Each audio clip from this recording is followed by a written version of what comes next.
All right, let me ask you something. How often do you start your morning with a slice of bread? Maybe toast with butter or a sandwich at lunch? For most of us, bread feels harmless. It's quick, it's cheap, it fills us up. But here's the thing nobody really tells you. Once you cross the age of 50, your body doesn't process bread the same way it used to. What feels like a simple bite can have ripple effects on your blood sugar, your heart, and even your energy throughout the day. Now, I'm not here to scare you into cutting out bread completely. That's unrealistic and unnecessary. But I do want to show you why eating too much bread, especially the wrong kind, can quietly become dangerous as we age. And the best part? Stick with me until the end of this video, because I'll share 5 simple tips to keep bread on your plate without harming your health. Plus, I'll give you a quick recipe for a 50-plus friendly bread snack that balances flavor and nutrition. Here's the promise. If you've ever wondered why your weight is harder to control, why your blood sugar feels like it spikes after meals, or why your doctor keeps warning you about heart health, understanding the bread connection could be the missing piece. So grab your coffee, stay with me, and let's break down what's really happening every time you reach for that slice. When you're in your 20s or 30s, your body is like a high-performance car. You can throw in fast fuel, pizza, burgers, bread, and somehow it burns right through it. But once we pass 50, the engine changes.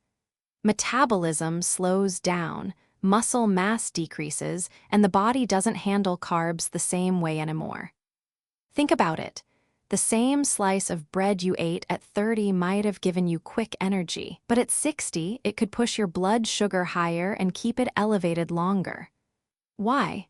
Because insulin, the hormone that helps move sugar out of your bloodstream, isn't as efficient as it used to be. That means sugar sticks around longer, causing more stress on your system. Over time, that stress shows up as fatigue, stubborn belly fat, or even higher risk for type 2 diabetes. And it's not just about sugar. Many people over 50 are already dealing with high blood pressure, cholesterol issues, or medications that affect digestion and metabolism. Bread, especially refined white bread, adds extra carbs and hidden sodium that quietly pile onto those risks. Here's the big takeaway. Age changes the rules of the game. Bread isn't bad by itself, but the way your body reacts to it after 50 is different.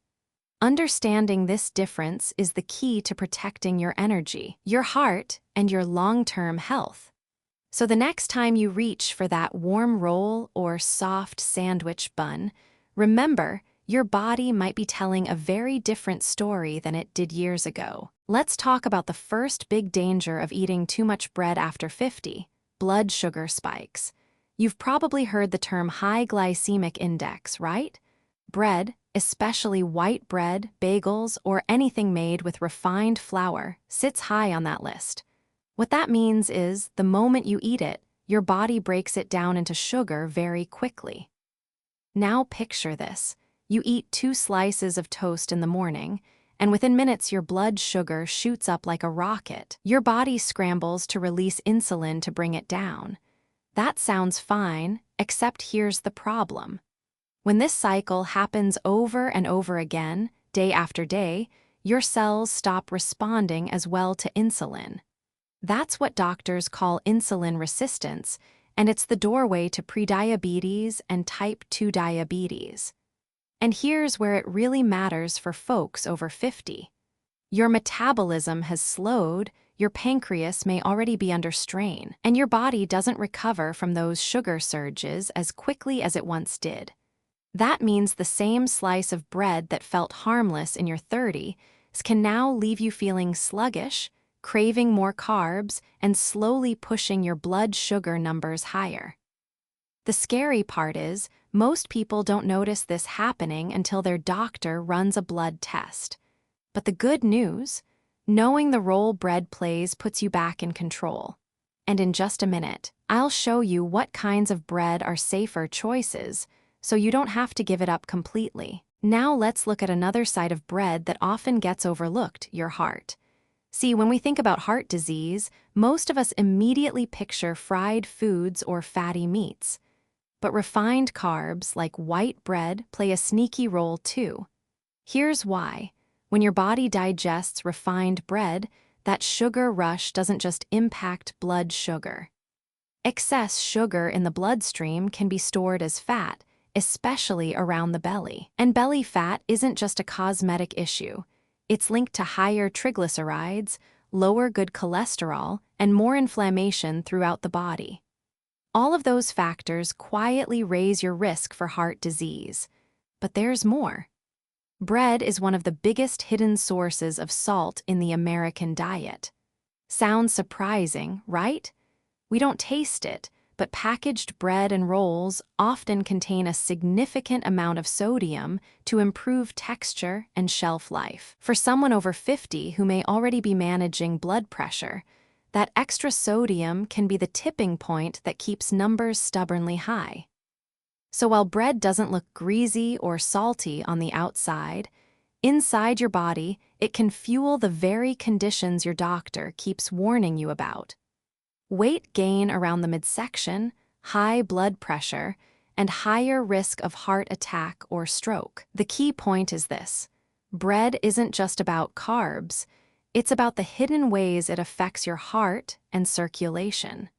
And in the next part, I'll show you how it can even leave you missing out on vital nutrients your body needs every single day. Here's something most people don't think about when it comes to bread.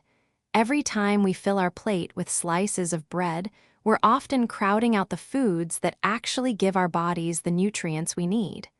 Think about breakfast for a second. Maybe it's 2 slices of toast with jam or a bagel with cream cheese. It feels satisfying, but where's the protein? Where are the vitamins? Where are the antioxidants from fruits and vegetables? When bread becomes the main star of the meal, it pushes aside the foods that keep your muscles strong, your immune system active, and your energy levels steady. For folks over 50, this matters even more. Muscle naturally declines with age, a condition called sarcopenia. Without enough protein in your meals, that decline speeds up, and bread alone won't help you maintain strength.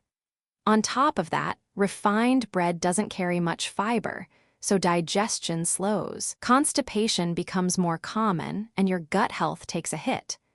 It's not just about what bread does to your body, it's about what bread replaces.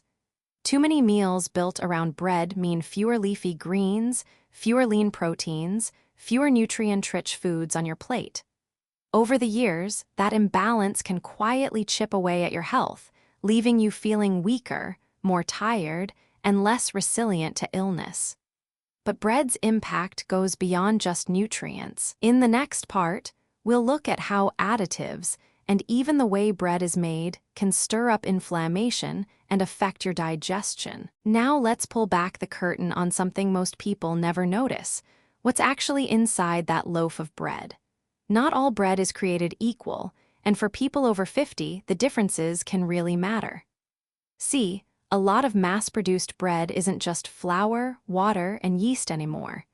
It's packed with preservatives, dough conditioners, added sugars, and sometimes even oils that extend shelf life.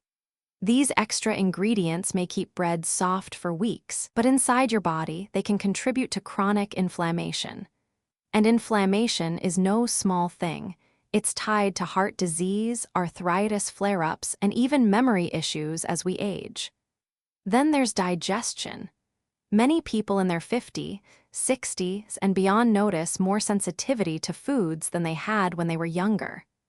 Certain bread additives, or even the speed at which modern bread is processed, can make bloating, gas, or indigestion worse. Compare that with traditional sourdough or true whole grain bread. Those take longer to ferment, which not only improves flavor, but also makes them easier on the gut and less likely to spike your blood sugar. So here's the bottom line. It's not just about bread versus no bread. It's about the type of bread. Industrial, refined bread with additives can stir up problems, while thoughtfully made sourdough or whole grain bread can actually work with your body instead of against it. And in the next part, I'll give you 5 practical tips you can use right away to make bread safer and healthier in your everyday meals. All right, we've covered the problems, now let's talk solutions. Because here's the truth, you don't have to give up bread completely. The key is learning how to eat it in a way that supports your body, especially after 50. Let me share 5 practical tips you can start using today. Tip 1. Choose wisely. Swap white bread or bagels for whole grain or sourdough. These types digest slower, keeping your blood sugar more stable and giving you more fiber. Tip 2. Pair every slice with protein or healthy fat. Instead of just toast and jam, try toast with a boiled egg, some avocado, or even a smear of nut butter. That combo helps blunt the sugar spike and keeps you full longer. Tip 3. Watch your portions. Bread should be the sidekick, not the main star. Stick to 1 or 2 slices and let vegetables and lean proteins fill most of your plate. Tip 4. Read the labels. Bread can hide a lot of sodium, added sugars, and oils. If the ingredient list looks like a chemistry experiment, put it back on the shelf. Tip 5. Mix it up. Don't let bread be your only source of carbs. Rotate in oats, brown rice, or sweet potatoes. They bring more nutrients and variety to your diet. These are small shifts, but they add up to big changes in how you feel day to day. And if you stay with me for the final part, I'll share a simple recipe for a bread-based snack that's actually friendly for people over 50. So let's bring it all together. Bread itself isn't the villain, it's how much we eat, what kind we choose, and what we pair it with that makes the difference, especially after 50. We've seen how too much refined bread can spike your blood sugar, strain your heart, leave you missing out on vital nutrients, and even stir up inflammation. But the good news is, you're not powerless. Small, smart changes can protect your health while letting you still enjoy bread. Here are the 5 golden rules to remember. 1. Choose true whole grain or sourdough bread. Look for labels that say 100% whole grain, not just multigrain. 2. Always pair bread with protein and healthy fats to slow down sugar spikes. 3. Limit portions, 1 or 2 slices should complement the meal, not take it over. 4. Watch out for sodium and additives. If the label has more than 5 or 6 ingredients you recognize, it's usually a safer bet. 5. Rotate your carbs. Add variety with oats, quinoa, brown rice, or sweet potatoes. And as promised, here's a quick 50-plus friendly snack you can try tomorrow morning. Take 1 slice of whole grain or sourdough bread, top it with a layer of mashed beans or half an avocado, add a boiled egg or a sprinkle of nuts, and finish with a squeeze of lemon. It's tasty, filling, and supports your blood sugar, muscles, and heart. Remember, you don't need to give up bread, you just need to eat smarter. And that small shift could make a huge difference in your health for years to come.